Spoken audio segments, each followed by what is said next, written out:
This looks like JavaScript, but it's not, and there's a very good reason for that, let me explain. So people keep commenting that this is just a JavaScript library, and it's actually a custom language that just looks similar to JavaScript.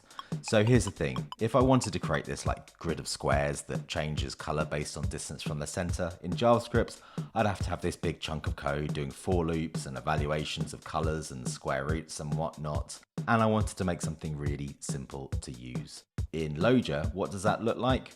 Well, it's just this simple line of code. And here's the fun bit, we can just chuck in the time and we can then make animations. And in JavaScript, that would require a lot of extra code. But just make it a JavaScript library, I can hear you shout. And that's exactly how I started this project. And here's what that would look like if I had to force it to work in JavaScript. We'd have these arrow functions to pass the distance into the different squares, and that's not very nice. And I wanted to make something that was nice, or that I feel is nice.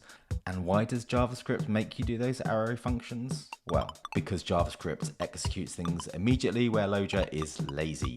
And here's what I mean by that. So this creates a grid of squares, and see the frame rate's going 100 frames per second.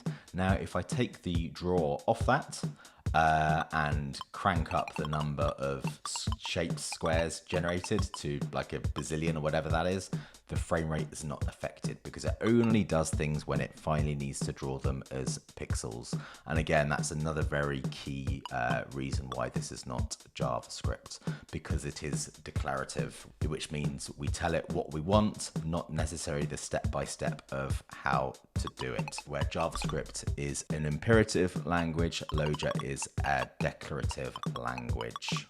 So no, Loja isn't a JavaScript library. It's a tiny declarative language that just looks similar to JavaScript, and that's what makes it fun. The link's in my bio, go play with it.